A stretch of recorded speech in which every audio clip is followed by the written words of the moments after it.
Good evening, everybody. Hope you're well and hopefully not load shedding in your part of South Africa. So Hi. today we have Dr. Yasantha with us. Hello, doctor. Hi, how are you? How are you doing today? I'm well, thank you. How are you? Oh, a little bit hot. It's hot in Durban. Yeah, Right, so... I was just, as I said that, I was like, I lied. This heat is excruciating. I'm just so tired of complaining. Right, cool. So I have you on here. I know it's kind of odd being on a finance channel, but I'm a believer that we have three currencies. One is our rands and our cents.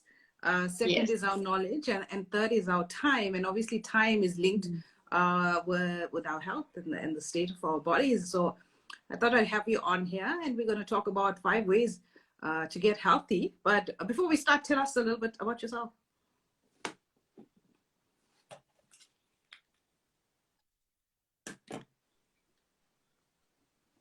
Are you with us? Yeah, you're telling us a little bit about yourself.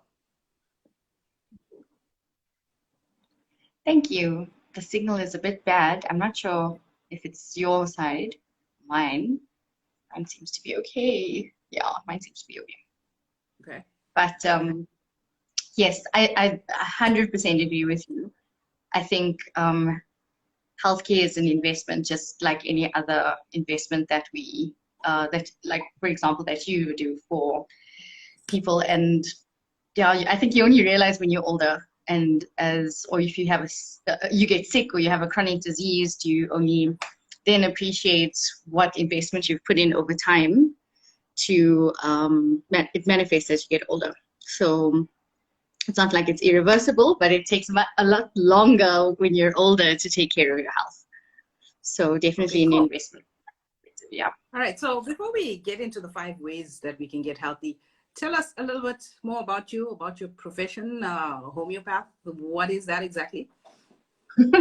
Yeah, so a lot of people are like, what are you?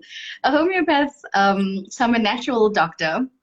I studied at the University of Johannesburg, and it is like a 5-year master.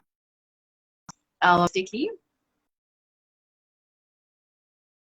as well as we only use natural medicine. So the premise is helping your patient as a whole, as opposed to individual compartmentalizing health issues.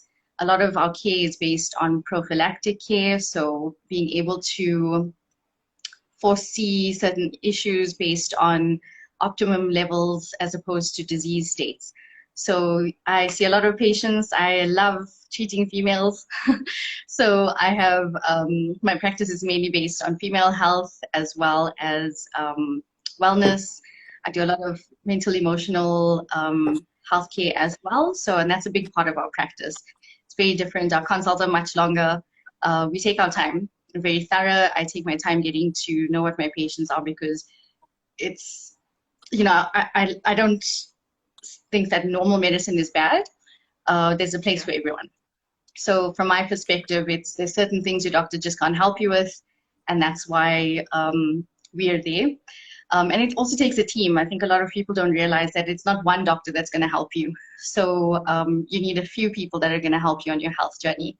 So for me, it's personally, it's something that I love doing. It's what I wanted to do my whole life, and I'm really blessed to do this as for a living, as well as just, yeah, I get such a kick out of it. Cool. So yeah, my practice is in Joburg, and I'm based in Bedfordview. Okay, are you seeing clients all over the country? Are you consulting online or just Joburg? I do, yes, I do. I see patients online. It's a little bit difficult. We have to do a lot of things remotely, like blood tests, and follow-ups have to be a little bit more consistent. And yeah, COVID opened that door up, so it was great that we can start seeing patients from all over. So I enjoy. You there? Okay. The country. So yeah, online and in person, my consultations, yes. Okay, cool. So let's jump.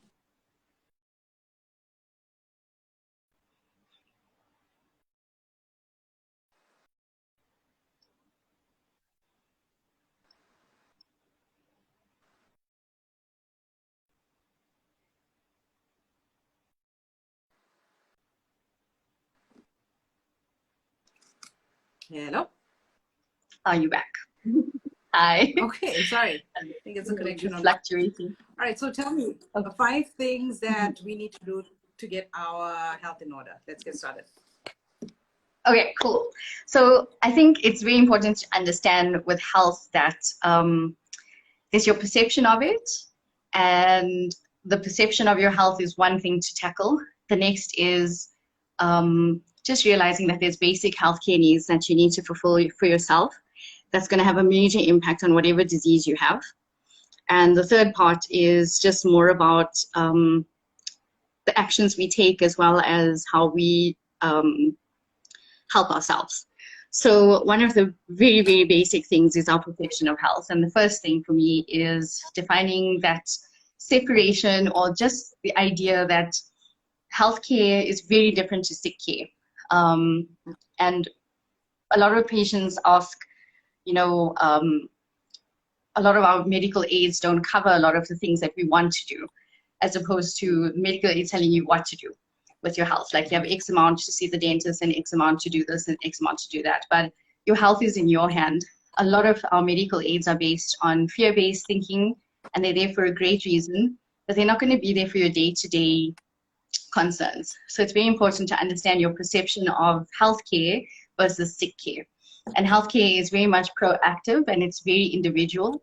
And it's very important to see that difference between healthcare and sick care. We don't have to wait to get sick in order to use your medical aid. You can also just look at your preceding issues and start looking at your health as something very important. So that's my first point, is just your perception of health. Okay. The second thing is definitely looking at your basic foundations. And no matter what foundation you have, 60%, I would say, of your illness would be much better if we just took care of our foundations. So the main foundations I look at is digestion and diet. The second is sleep. The third is your stress resilience. And the fourth is breathing. So those 4 things are really important when it comes to building a healthy, consistent foundation. And I think they sound so basic, but we take it for granted that, those things are just whatever. And my main disease is actually much more important than the foundation. So I work a lot with patients to help them understand that regulating and having consistency in your foundation is going to improve your health a lot. So for example, we can go into each one: digestion and diet. So what you put in has to come out. So what you put in has to be healthy, it has to be nourishing. It doesn't necessarily have to be organic, but my whole thing is base your diet on whole foods. So if you can't make it in your kitchen, you shouldn't be buying it in a box. And it's as basic as that. So I find, especially in the Indian community, we have a huge problem with buying things that are pre-packed, processed, and it doesn't do us well at all. We cannot cope. We don't have the genes to cope with overly processed foods.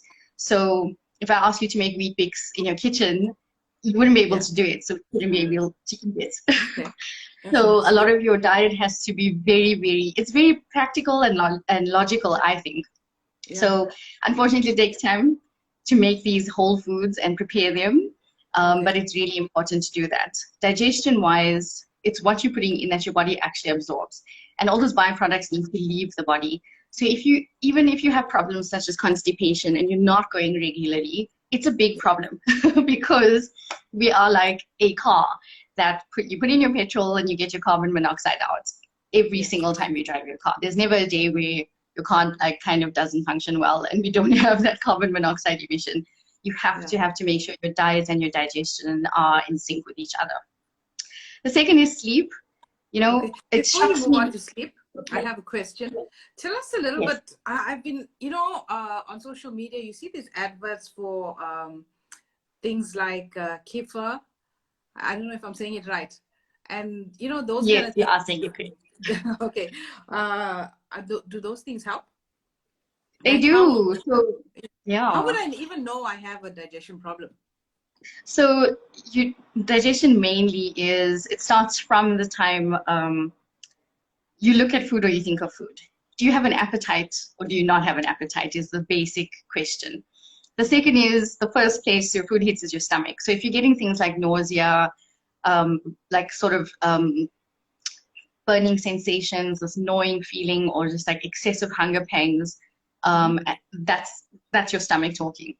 The next would be your actual intestines. So we're looking at things like cramping, bloating, any immediate effects of if you've eaten something. So you may not have an allergy, but you could have a sensitivity. So say, for example, like I have a dairy sensitivity. So if I have like a milkshake or something with like lots and lots of liquid-based like cream, immediately I'll get symptoms. So I'll have a little bit of sweating. I'll feel a little bit like nauseous. I might feel my blood pressure fluctuating.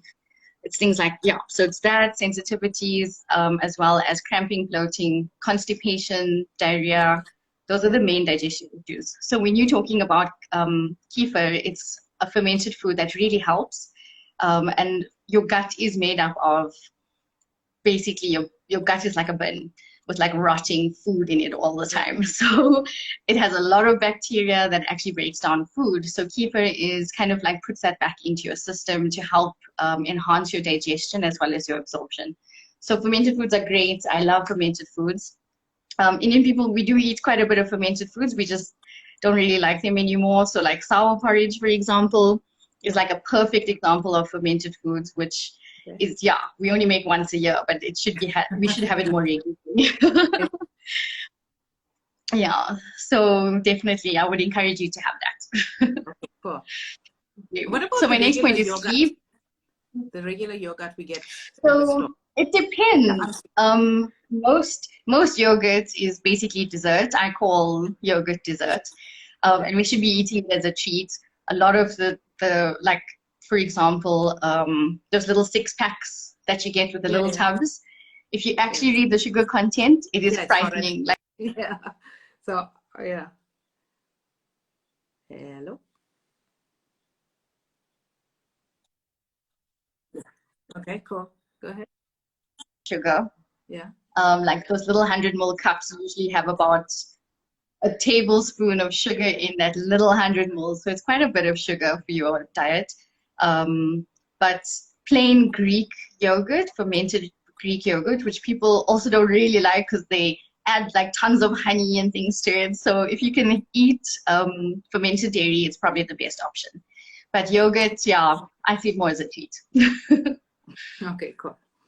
All right, so we're going on to sleep. Yes, so sleep is the next one that we have to work on in terms of foundation building. So it just shocks me that people write books about sleep. You think you take it for granted that you just close your eyes and you hopefully will go to bed. And it's one of the signs that you have to work on. So you need to see which time of the day is you're feeling sleepy and which time you're actually awake. And a lot of the times people feel awake at night and they can't sleep. And during the day or in the morning, they wake up very tired. So you know that's a lot to do with sleep hygiene and the basics of you should be sleepy at night and sleeping at night and awake during the day. So if we're seeing like a turn of those two areas, that's something we have to work on. So sleep is really important, not just because your body needs to. It depends. I think average, if you can get 7 to 8, even 6 to 8 is still good, because it also depends on the quality of the sleep that you're having. So if you're having like an induced sleep, which I call like a sleeping tablet based sleep, you're not actually resting. You're just getting your light switched off.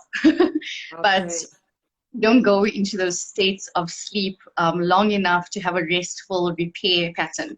So sleep is so important because that's the only time your body gets a chance to repair and replenish and also like absorb. So, leading back to the digestion, you should be going to the toilet in the morning, not at night before you go to bed. That's also a sign for me that there's a lot of like anxiety and you're not giving yourself that time. So when you do feel relaxed at 11 o'clock at night and you go to the loo, we kind of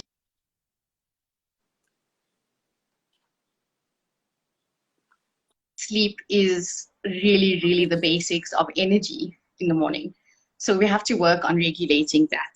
I know a lot of people battle with sleep and it gets worse. I think it's just the times that we live, I found a lot of people post-COVID, when they had COVID, their sleep went off. So really important to regulate sleep and work on it actively, and also use natural solutions. Like a sleeping tablet is not, the best way to deal with sleep. You're just putting a band-aid over a wound kind of thing. So it's important to do that. Okay, so give us a couple of natural solutions for those of us that are struggling with sleep. So there's this really nice homeopathic remedies. I know a lot of people like using rescue remedy, not great for sleep. It helps with anxiety, but not for sleep. There's a lot of natural sleep aids that are not prescription based. I recently saw a patient who bought something at Dischem. I can't remember what it was called, but it had like completely natural herbs in it. It had herbs such as valerian root, which is really important, passiflora or passion fruit flower. That's really great to help with sleep. I also use, I'm trying to think what I have in my practice. Yeah, very individual based. I use melatonin, but that's prescription based, so that depends on the patient. But it's really, there's a lot of great herbs. Valerian passiflora, probably the most helpful of all the sleep herbs that I use as well. Right, I use an activity tracker for 24 hours, and so it tells me I get about 3.5 like deep cycle sleeps, and then another three and a half of light. Did you say 3.5 of deep sleep or 2.5? Yeah, three. Oh wow, that's great. That's actually very good. It is? Oh, okay. Yeah, it can be better, but no, it can get better. It can be better. I mean, I have patients who have, like, their sleep patterns show that they only have about an hour or under an hour of deep sleep. And it's got a lot to do with your stress levels as well. So if you're not getting your stress managed well, you're not going to have good quality sleep, because you're kind of going to be in a state of heightened awareness even when you're resting. So it's good. I love using trackers to help track also treatment. So if you're doing a sleep therapy kind of thing, it's good to have a Fitbit or something like that to help you. But yeah, it's so important to manage sleep, and also just knowing when to sleep, and getting into sleep habits. It's like, if you have a kid, you know exactly what we're talking about. It's like you need to put that child down at a certain time, and you need to do what it takes to make them sleepy. Put the lights off, get them into an Epsom salt bath. I love doing that. That's also a big recommendation for me with sleep, is having an Epsom salt bath, but like a cup of Epsom salts, not a tablespoon. Soak in the tub. You have the best sleep of your life. Magnesium, that's basically what Epsom salt is. So magnesium is really great. Yeah, magnesium is really great. I can't live without magnesium. I love magnesium. Oh, good. Yeah. Okay, that's good. You take it every day? Every day, yeah. If I had to give up anything, I would never. I'll give up everything else, but not magnesium. Yeah, it's true. It helps with like over 400 functions in the body, and we underestimate it. We also don't eat enough in our diet, so supplementation has become a little bit more frequent than previous generations. But yeah, I also love my magnesium. So Epsom salt baths also help because they're pure magnesium salts. So really relaxing for the body, and you have a really great sleep. So if you can just do that even once a week, you'll see a difference. Okay. What about power naps? Is that something that you would recommend during the day, lunchtime power naps? I think if you don't have good sleep patterns, or you're waking up tired and you have a power nap during the day, it can work against you, because you enter into a new sleep cycle if you've been sleep deprived. So I know patients who don't do well with power naps because they wake up feeling a bit more grumpy. So it's important to that's why I always work on the basics of just getting your normal sleep regulated. You're going to have days where maybe you go to bed 2 hours or an hour after you should normally sleep, or you would normally sleep, and maybe a power nap would help them. But if you've been, burning the midnight oil and sleeping at like 2-3 o'clock, waking up at 6, and you have a power nap, good luck to you, because your next sleep cycle is ready to start, and then you're going to wake up in the middle of a sleep cycle. So it depends where you're at in terms of power nap. I also like telling patients, just make yourself tired during the day so you actually sleep at night. And even if it's like before bed, to exercise and do something very like high activity, that helps you sleep as well. So you have to get yourself into that sleep mode before bed. even if it's inducing tiredness. So yeah, Okay. that's sleep health, definitely from that perspective, as the second foundation. The All third right. foundation is stress resilience. So this is something I think people are so jaded over sometimes, Yeah. because we always talk about stress, stress, stress, and it's important to understand what your perception of stress is versus my perception. So what stresses me out may not stress you out. And it's not a one size fits all. Stress is very subjective. So it's important to understand what your stressors are and how you can manage them better. Because the first step is just being aware of it. So sometimes we're in a bit of denial. And I always say with stress, it's one thing we don't program our brain very well to deal with. So our brain is this super huge, smart computer. It's so sophisticated, but it's only as smart as the software we program it with. It's not smart on its own. Your body actually is a lot smarter because it tells you what's wrong. And if you haven't programmed the software to manage your stress resilience well, you're not going to manage it well. So I always tell myself, when I started learning this, was for myself personally, I was like, I trust my brain for so many things, but not not when I'm stressed, because it always lies to me. So if I ask my brain, are you stressed? It's like, oh, a little bit, but we're fine. And my body's like busy dying. So it's really important to know that if you're not good at managing your stress from a mental perspective, it's important to look at the physical. So your body will start telling you signs of stress, which is where, you know, the digestion, the diet, the sleep, Okay. the breathing all comes in, and they all tie into each other, because your stress is, it's 24/7. So your reaction to stress is what is really important to understand, is that how you respond to stress is how we manage your stress better, as opposed to, you know, taking you out of your environment and putting you on a mountain somewhere and then, hey, your stress is gone. Life does not work like that. So you have to look at the individual and how we can manage your stress better. And again, like I said, it ties into your digestion, your diet, your sleep, Yes. as well as your breathing. So just sometimes I actually, when I start working with the patients, I can't actually do a lot, because I need to actually manage their foundation better and do a bit of recovery and replenishment before we even start a treatment of medicine, because it's your body. If your body is depleted in terms of like what you take out of it, if you're not putting it back, that energy and those resources back in to manage the next day or the next stressful period, it's gonna impact your health in a negative way. Okay. So a lot of the care that I do is stress-based resilience, and physically, again, lots and lots of great herbs, lots of B vitamins. Um, Again, magnesium is really great for that. I use a class of herbs called adaptogens, and adaptogen herbs are just phenomenal. It's things like ginseng, it's medicinal mushrooms, um, rhodiola, ashwagandha. There's great, great adaptogen herbs. So it's important to just know what your body is trying to tell you. And again, it's like having a baby, and your baby being crabby and fussy, and you're trying to figure out what is the problem. You have to start doing that with yourself as women. I think we such major caregivers, we fixers, we nurturers, and you have to put that back into yourself as well, because you have a demanding life. So as females, it's so important to take care of your stress resilience, and we're a lot more sensitive to stress than our male counterparts, Okay. unfortunately, but that's just because we have other superpowers. So it's important to make sure that your stress resilience is managed most of the time.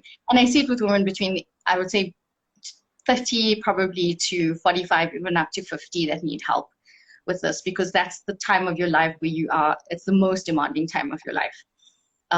So yeah, that's very important for me, is just the stress resilience part. Cool. So let's move on to the And next one. breathing, so that's the fourth foundation and the final one.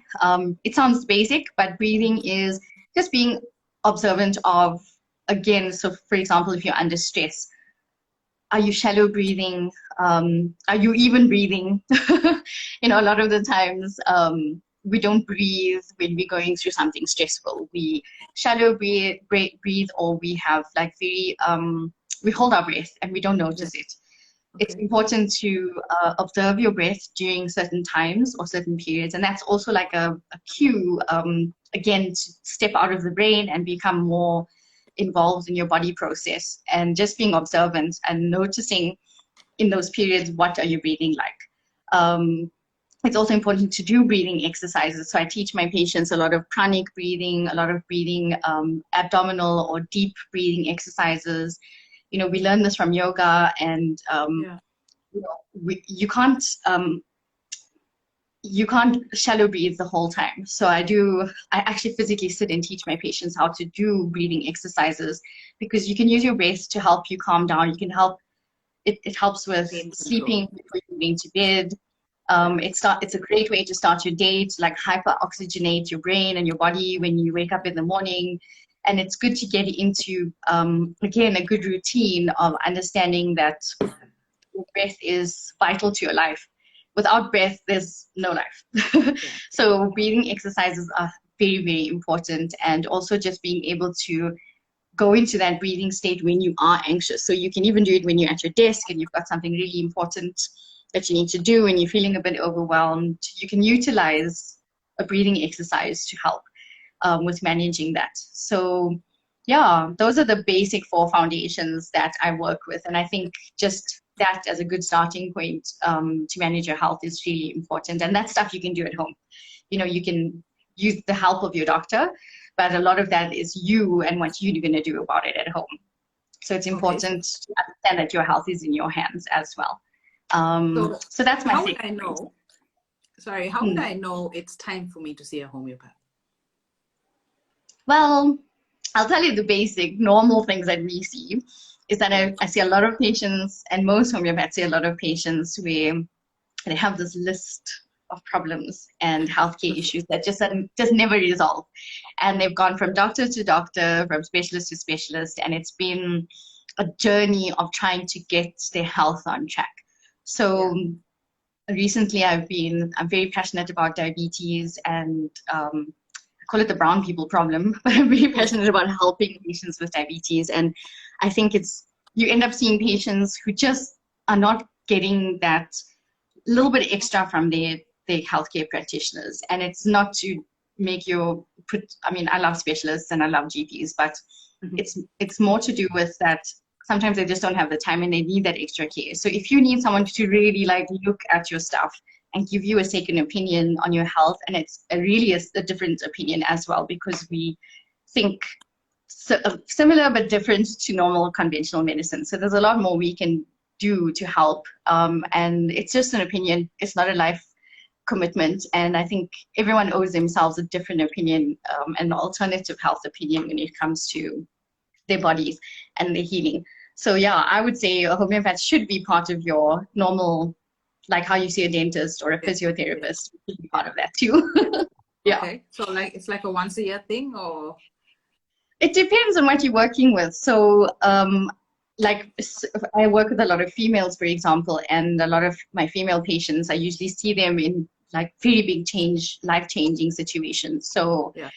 puberty, pregnancy. Homeopaths are great with pregnancy things as well, because a lot of our medicines are natural and you can use them during your pregnancy. It's safe to use. Menopause, and then it's also like other things like any other major health concern. So I see a lot of patients like with fibroids, endometriosis, period Yeah. issues, things like that. Okay. And not everyone just wants to be on the pill. Yeah. So a lot of and the younger generation is very open to natural medicine. So they want to use alternatives that are not going to be toxic.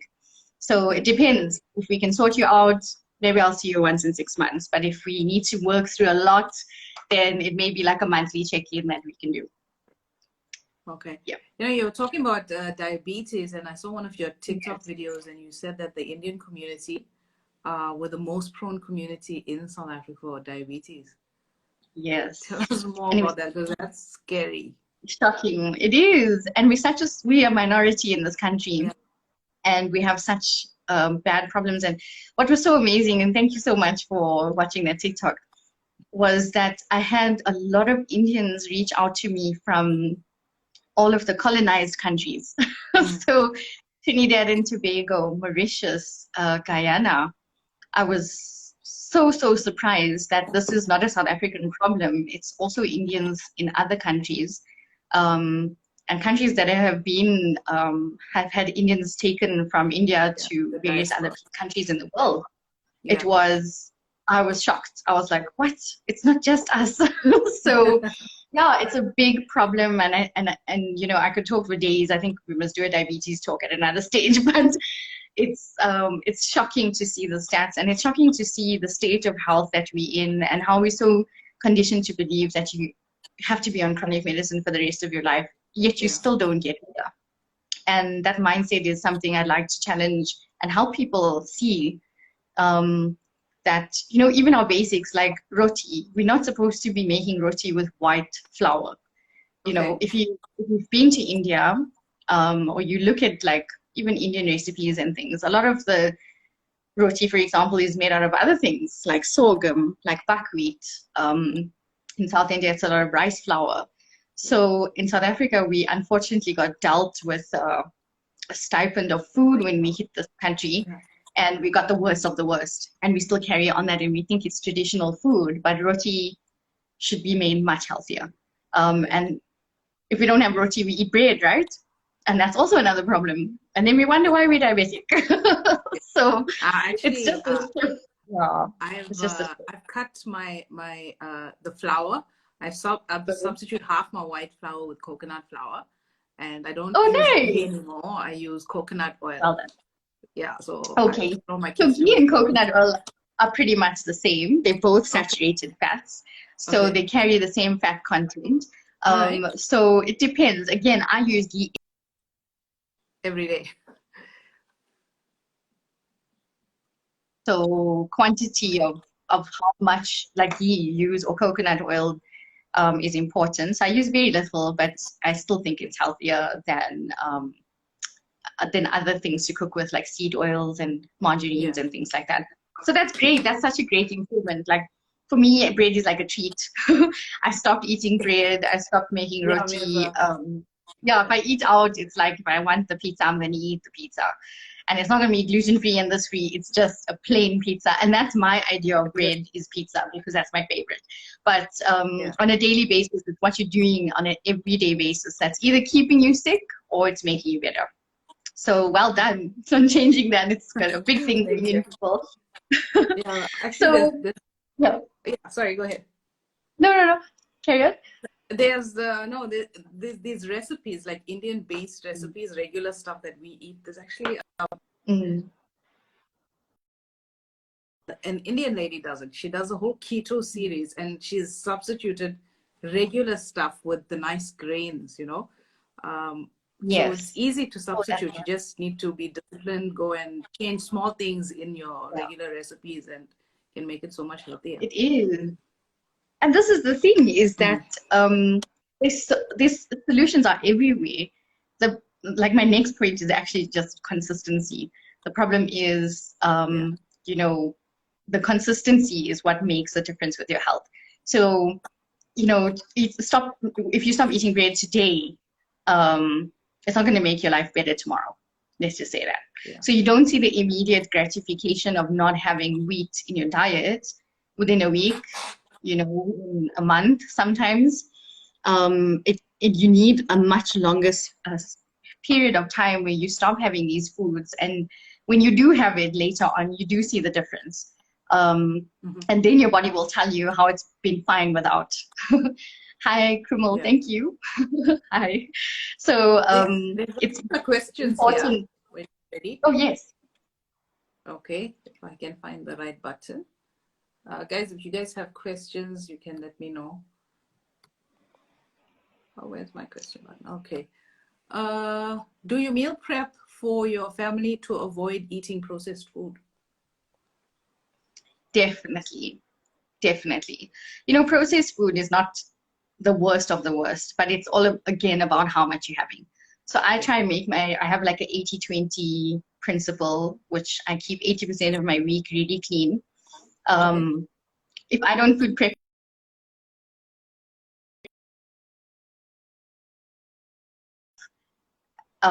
at the crack of dawn and make like a great spread of things. Like I do everything at night. So when I make my dinner, I turn around and I chop up my salad and my fruit and I pack everything into the fridge and it's there. So when I wake up in the morning, there's no thinking, there's just doing.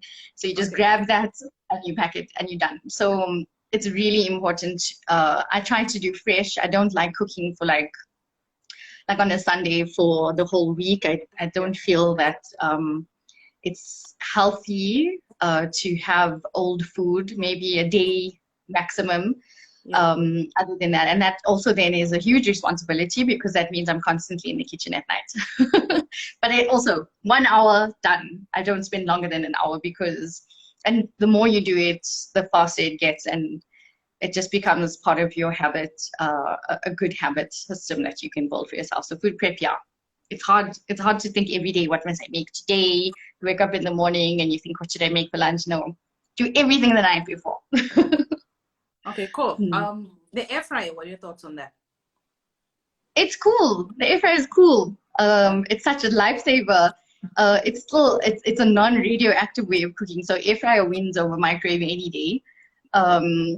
So yeah, it allows you to grill your food really well, and you use less oil, which is also a nice alternate.